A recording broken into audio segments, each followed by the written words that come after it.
Ang maganda nga dyan, partner, yung mga legacy ng Duterte admin, gawa na ho nila ng parang video ba?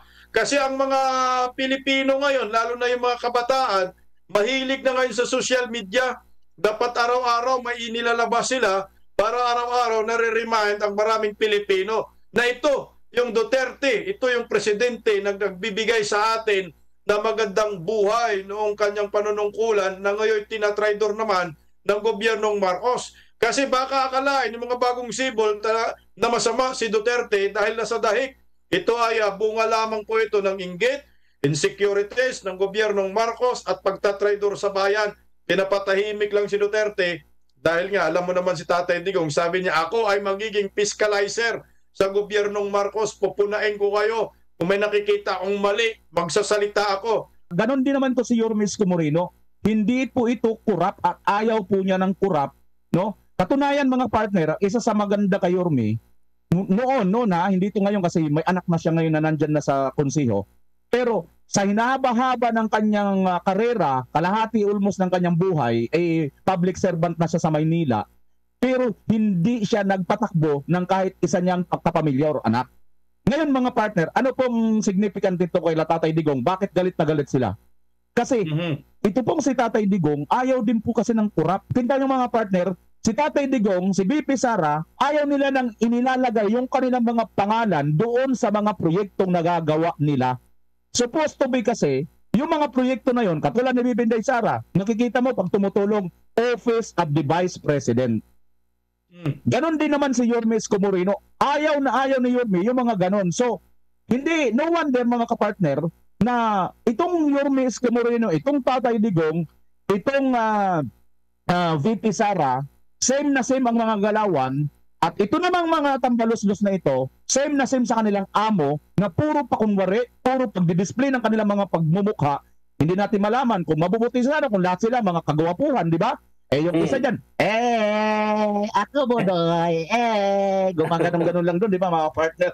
Okay. Guys, sa'yo partner. Okay. Napasarap ka na dyan, partner, sa usapin sa Manila.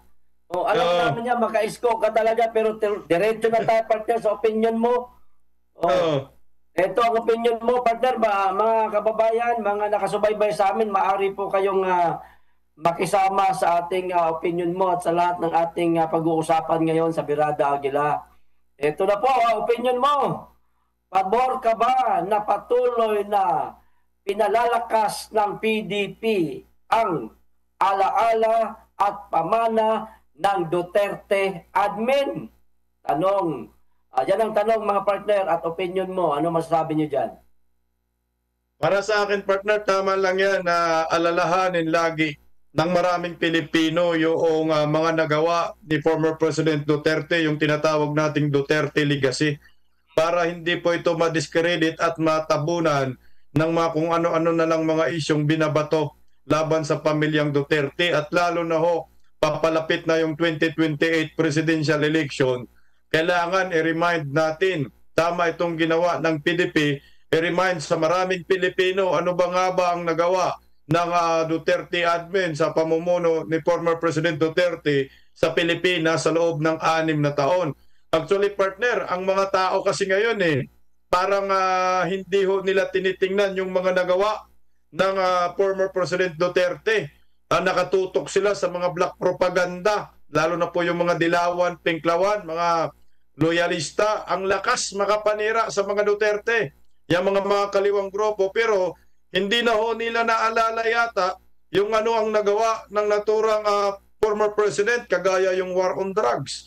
Sa war on drugs talaga, doon tumatak ang Duterte na nabawasan talaga ang droga at nagiging ligtas ang lahat ng kalsada, yung bangkita, malinis.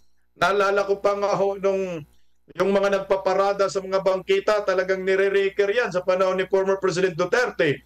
Lalo na po yung hindi nating makalimutan, partner, yung mga pasaporte, driver's license, na nagiging 10 years na lahat tayo mga Pilipino nakikinabang dyan Lalo na sa mga OFW. Sana i-remind lagi po natin yung OFW na ang laki ng nagawa ni former President Duterte, i-highlights yung mga hahatulan na sana ng hukumbitay pero nailigtas ng Duterte admin. Ilan yung naligtas at nagkaroon ng OFW hospital na ngayon nga ho ay gusto pang angkinin ng Marcos admin yung OFW hospital. At meron na rin Bank of OFW na dapat yan ay ipaalam sa maraming Pilipino. Yung Department of Migrant Workers, natatag yan dahil sa previous admin Duterte. Maraming nagawa at yung mga oligarkiya, yung mga hindi nagbabayad ng buwis, kagaya itong si Lusyutan, Philippine Airlines, ilang dekada na hindi nagbabayad ng buwis yun. Sino lang ang nakasingil? Former President Duterte. Dapat i-highlights din yung yung tanimbala ng Aquino admin. Pagdating kay Tatay Digong, nawala yung tanimbala na ngayon bumabalik na naman under Marcos admin.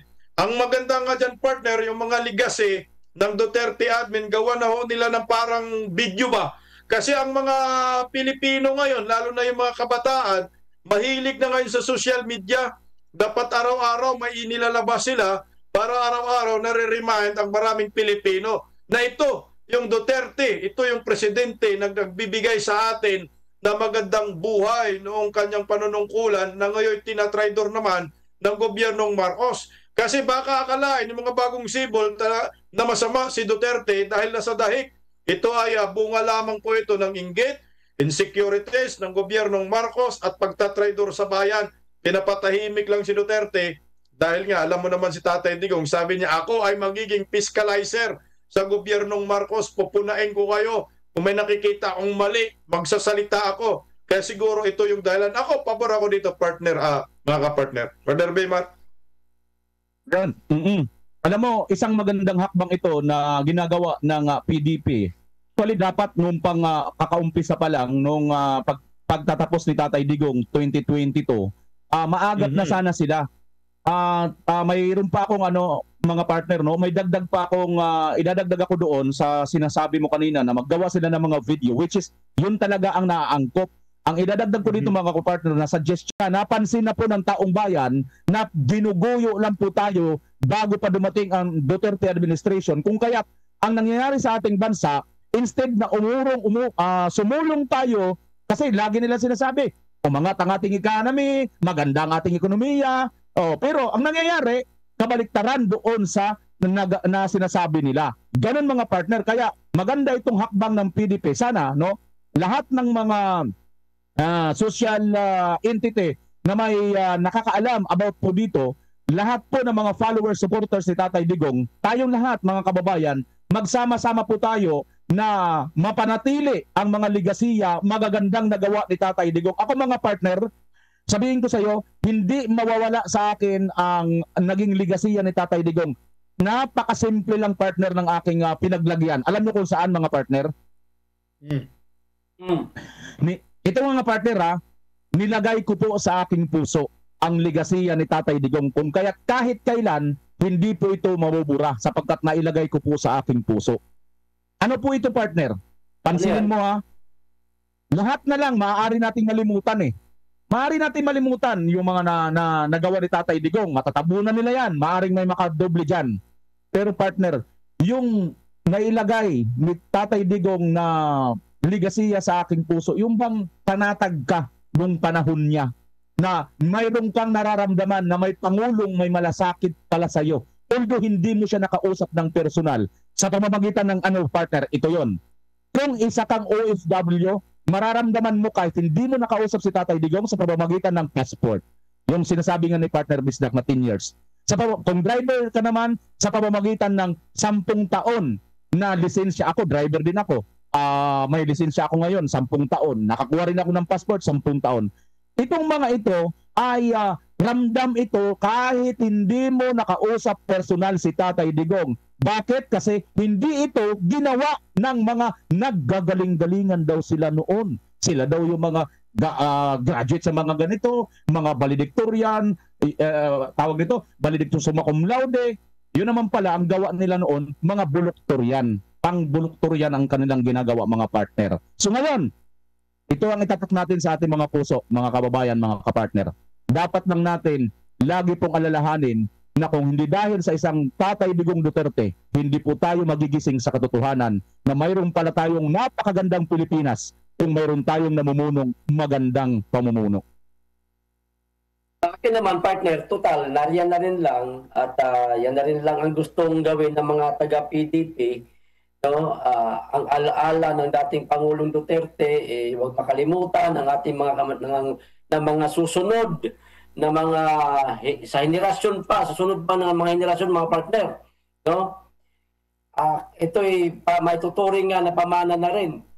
Ang gawin sana nila, partner, total, 6 na taon na naglingkod sa ating bansa ang dating Pangulong Duterte.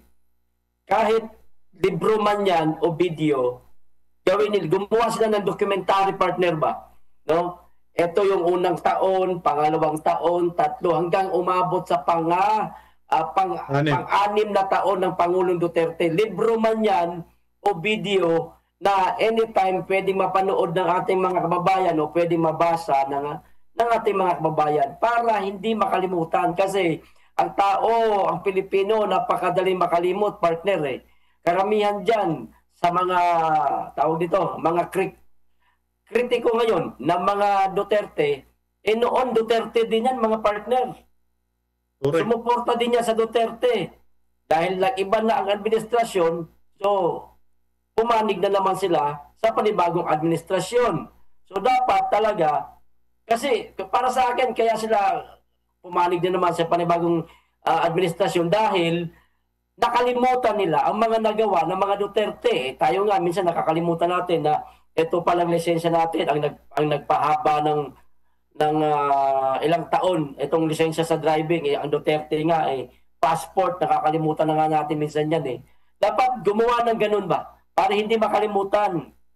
At laging maalala natin at pwede natin isampal sa mga administrasyon pang darating sa ating bansa na malayo-malayo pa rin kayo sa mga nagawa ng Duterte administration.